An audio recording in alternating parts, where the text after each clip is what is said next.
Bom dia! Tudo bem com vocês? Espero que sim.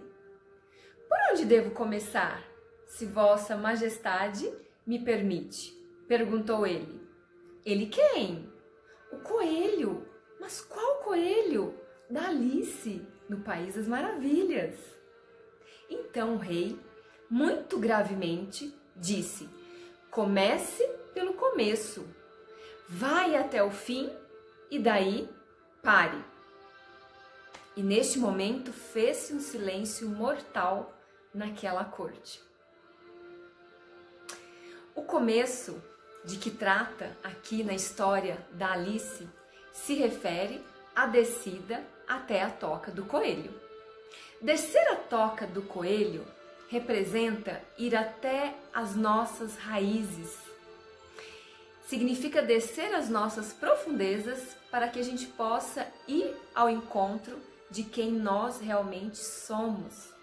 Ou seja, ir ao encontro dos nossos potenciais, os nossos talentos, tudo aquilo que habita em nós e que nós ainda desconhecemos.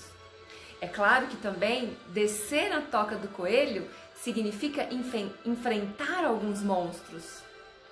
Assim como Alice matou o Jaguardarte, nós precisamos também matar alguns monstros e sombras que residem aqui nas nossas profundezas, que são os nossos medos, as nossas limitações, o medo de errar, a culpa e muitas outras coisas que nos impedem de crescermos. Então é disso que trata ir até as raízes, descer até a toca do coelho. E eu estou usando essa metáfora para relacioná-la com o hábito 1, 2 e 3, que se refere na árvore dos 7 hábitos à parte da raiz.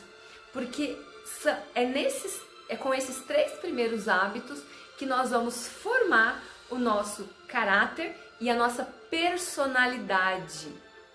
Então, muito importante nós sempre dedicarmos muito tempo a esses 3 primeiros hábitos, que eles são a base para o nosso caráter ético, para a nossa personalidade.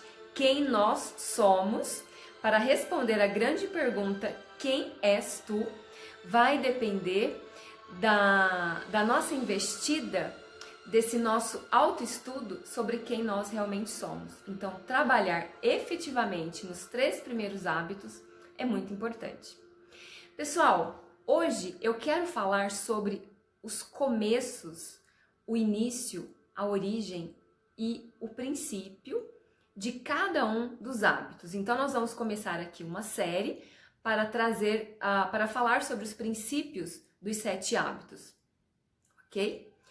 E para falar sobre o princípio, eu quero trazer um conceito bastante interessante, tão interessante quanto o conceito de paradigma, que é o conceito de arquétipo. Isso mesmo. Então, vamos lá.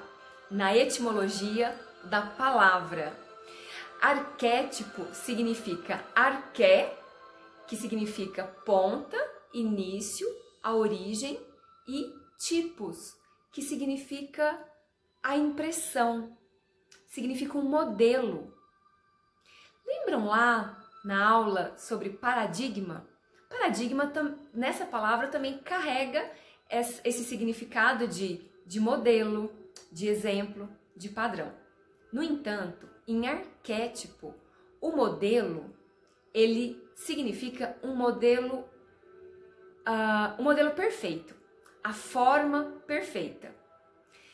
Quem trabalhou lá na Grécia Antiga com esse conceito de arquétipo, porque nós estamos falando de algo ideal, então o filósofo que trabalhou essa questão muito bem foi Platão.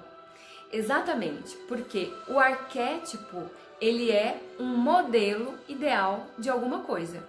Tanto de coisas, como Platão falava de um modelo de cadeira, né? E nós temos também, na matemática, vamos pegar a forma do triângulo. Então, aquela equação do triângulo é a forma perfeita. Se eu desenho um triângulo, mesmo utilizando medidas e réguas, não vai ser um triângulo perfeito. O que é perfeito é a teoria que fala sobre a construção de um triângulo. Então, o arquétipo, ele é esse modelo perfeito e original de que trata alguma coisa, ou um comportamento, ou uma pessoa. Então, meu objetivo aqui com o arquétipo é buscar identificar nas histórias, mitos e lendas algum arquétipo que fala sobre cada um dos 7 hábitos. Vejam, o princípio é esse começo, de onde surge. E a partir das palavras, quais são os princípios que como nós podemos definir o primeiro hábito seja proativo? Vejam, eu tenho as características de responsabilidade, iniciativa, criatividade, poder de escolha e força de vontade. Então, todas essas palavras, elas simbolizam e significam e definem o hábito 1, seja proativo. Mas no nosso dia a dia, nós geralmente nos falta uma energia para que a gente possa recorrer a esse conceito, para que a gente possa realmente atuar com responsabilidade, atuar com iniciativa, com criatividade. Conceitualmente, nós sabemos o que é sermos responsáveis. No entanto, nós não somos. Nós sabemos o que é ter força de vontade, mas muitas vezes essa força de vontade, ela nos falta. O arquétipo, ele nos ajuda, ele aciona em nós uma energia de potência para que a gente possa agir com mais eficácia, ok? Então eu trago para simbolizar, para representar o hábito 1, eu trago aqui o arquétipo do rei Arthur. Isso mesmo, olha só, fui lá longe, numa lenda, numa história lendária, sendo ela essa história dos Cavaleiros da Távola Redonda e o rei Arthur, sendo essa história verídica ou não, para nós aqui não importa. O que importa é o poder da simbologia da figura do rei Arthur, que é um grande guerreiro responsável. Por que responsável? Porque ele tem um comprometimento muito sério para com seu povo. Ele é também o modelo perfeito de um líder.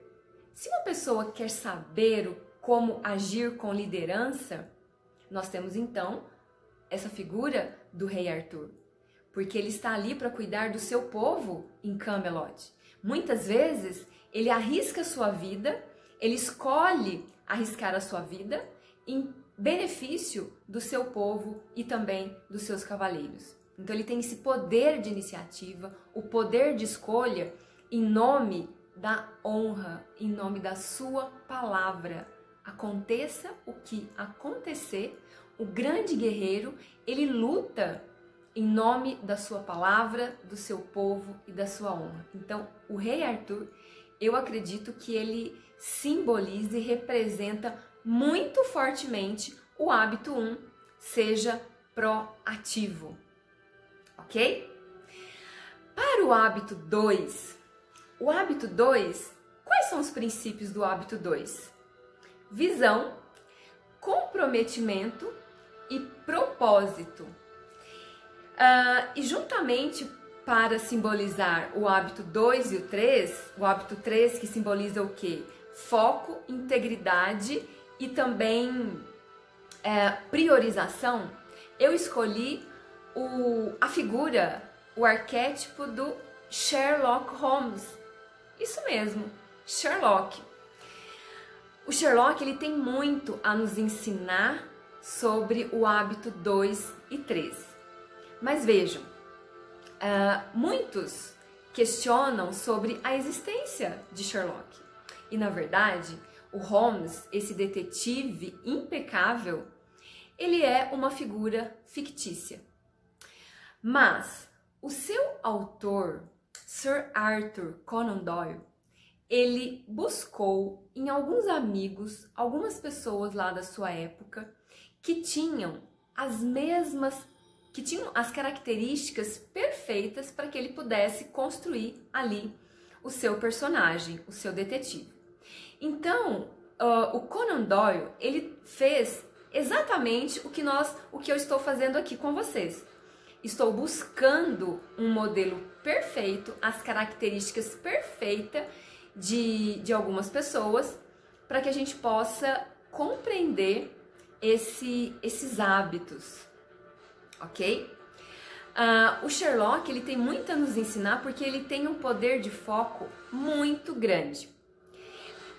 Lembram lá da aula sobre paradigma, onde eu sugeri que vocês fizessem aquele exercício do método científico? Ou seja você o cientista da sua vida? Então, o Sherlock, ele utiliza nos seus casos, para resolver os seus problemas, as suas investigações, ele utiliza o método científico.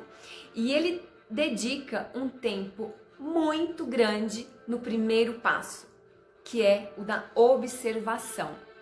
Ele observa todos os elementos que podem ser importantes e necessários para desvendar um caso. Mais do que isso, ele também analisa e observa os elementos que podem estar faltando naquele caso, algo que falte, que seja essencial para a conclusão da sua investigação. Por exemplo, uma hipótese.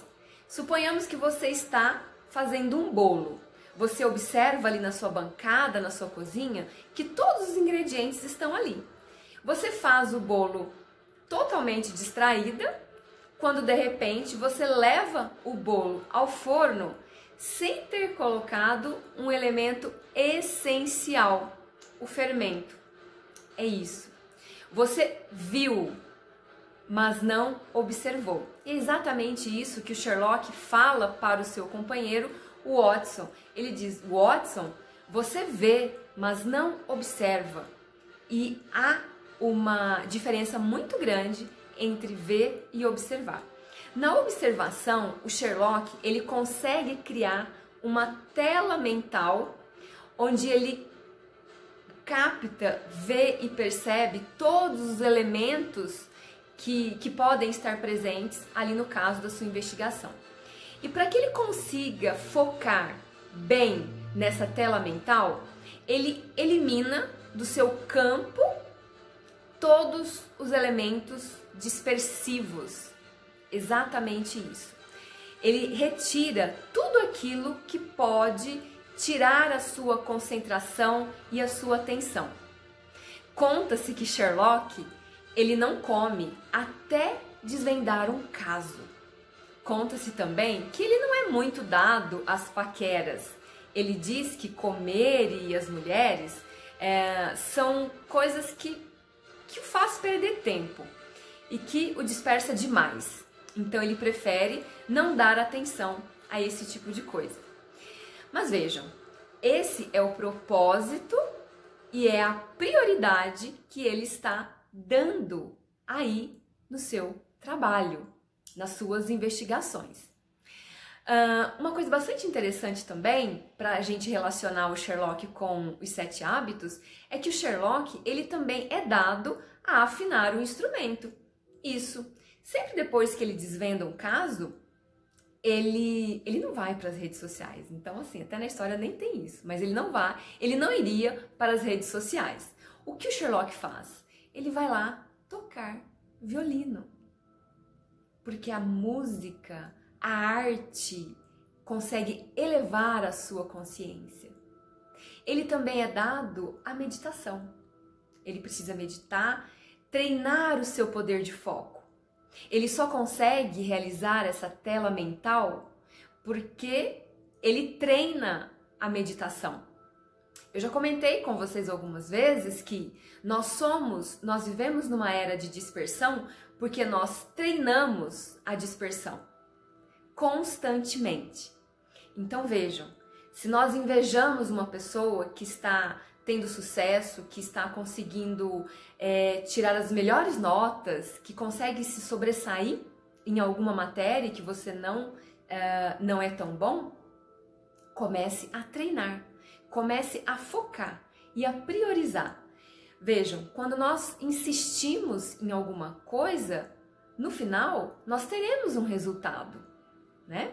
Então, nós só teremos o resultado se nós plantarmos.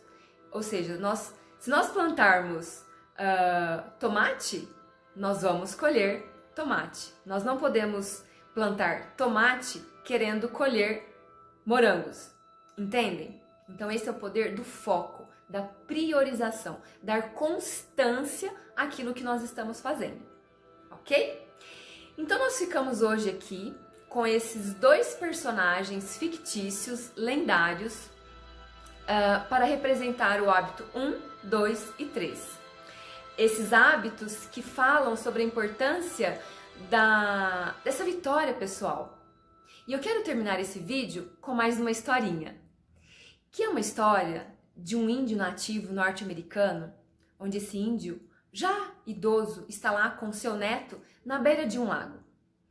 E ele pega uma pedra e dá para o seu neto e diz: "Você é essa pedra. E agora você vai lançar essa pedra no lago. E observe como essa pedra, ao ser lançada no lago, ela forma um círculo. E esse círculo ele vai se expandindo e atingindo outros seres." O que esse índio quis dizer para o seu neto é que quando nós somos lançados no mundo, quando nós estamos em contato com outras pessoas, nós atingimos as outras pessoas a partir do nosso comportamento, a partir das nossas ações, a partir do que nós estamos fazendo.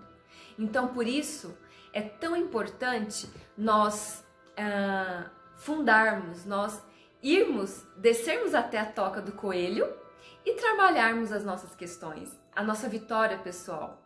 Nos engajarmos emocionalmente nesses 3 primeiros hábitos, que será de muito valor, não apenas para nós, para a nossa felicidade, para o nosso bem-estar, como também para o bem-estar e felicidade das outras pessoas.